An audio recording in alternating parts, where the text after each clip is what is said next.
ప్రాంత వాసిగా నేనైతే ఎక్కడా కూడా ఘర్షణ వాతావరణాన్ని కోరుకోవటం లేదు. అడపాదడపా ఇక్కడ వైసీపీ నాయకులు వెనకటి బుద్ధి మార్చుకోలేకుండా రెచ్చగొట్టే కార్యక్రమాలు చేస్తున్నారు. చేస్తే మాత్రం ఖచ్చితంగా ఫలితం అనుభవిస్తారని చెప్పేసి కూడా ఈ సందర్భంగా హెచ్చరిస్తా ఉన్నారు. ఆతు పార్టీగా పేరు పెట్టుకున్న ఈ పార్టీ ఈ నియోజకవర్గంలో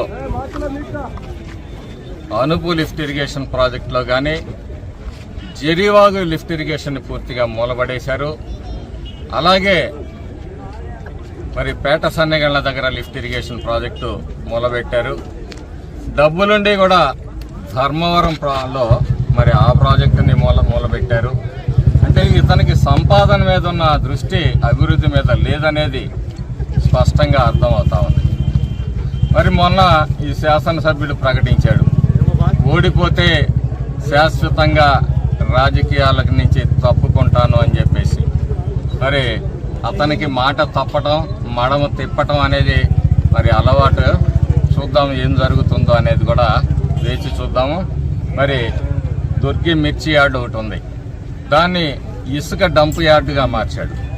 ఇక్కడ పూర్తి స్థాయిలో మిర్చి లావాదేవీలు జరిగే విధంగా, ఈ రైతాంగానికి మేలు జరిగే విధంగా చర్యలు తీసుకుంటాము.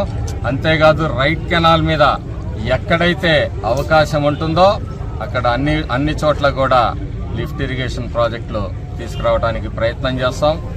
అప్పుడే సమాజంలో అందరికీ మేలు జరిగినప్పుడే సామాజిక న్యాయం జరుగుతుంది. కానీ బస్సు యాత్రలతోటి సామాజిక యాత్ర అంటే కుదరదు. దానివల్ల జరిగే ఫలితం ఏమీ లేదు, పబ్లిసిటీ స్టంట్ తప్పితే.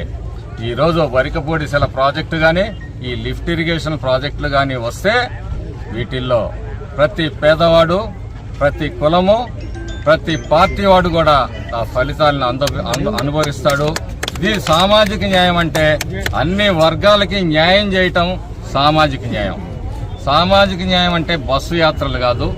తెలుగుదేశం పార్టీ సామాజిక న్యాయం అంటే ఏంటో చేసి చూపిస్తుందని ఈ సందర్భంగా తెలియజేస్తాం.